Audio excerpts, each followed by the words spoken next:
NDA కూటమి విజయోత్సవం సందర్భంగా కాకినాడ జిల్లా జగ్గంపేటలో జనసేన పార్టీ నియోజకవర్గ ఇన్ఛార్జ్ తుమ్మలపల్లి రమేష్ ఆధ్వర్యంలో విజయోత్సవ ర్యాలీ నిర్వహించారు.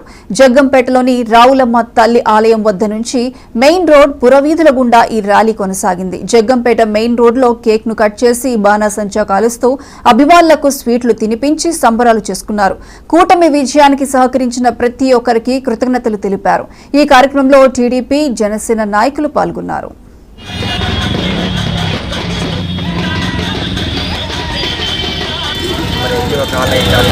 అదేవిధంగా కర్లకుంట గ్రామాల నుంచి మహిళలందరూ కూడా విజయోత్సవాన్ని తెలియజేయడానికి పాదయాత్ర చేయడానికి మొదలుపెట్టడం జరిగింది. ఇది ఎన్జిఓ కాలనీ వెంకటేశ్వర గుడి దగ్గర నుంచి కోటపూట దాకా పాదయాత్ర జరుగుతుంది.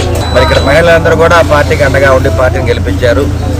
అదేవిధంగా తెలుగుదేశం పార్టీ కొత్త ప్రభుత్వం ఏర్పాటైనందుకు ప్రజలందరూ కూడా చాలా సంతోషంగా ఉన్నారు. ముఖ్యంగా నర్సరావుపేటలో 20 ఏళ్ల తర్వాత ఉమ్మడి అభ్యర్థిగా అరవింద్ బాబు గెలిపించినందుకు, తెలుగుదేశం పార్టీ జెండా ఎగిరేసినందుకు మహిళలందరూ కూడా ఎంతో ఉత్సాహంగా ఉన్నారు.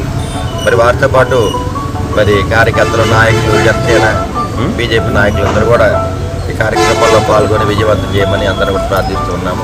తెలుగుదేశం పార్టీకి అందంటే ముఖ్యంగా మహిళలు, అదేవిధంగా కార్యకర్తలు వాళ్ళందరూ కూడా చంద్రబాబు నాయుడు తరఫున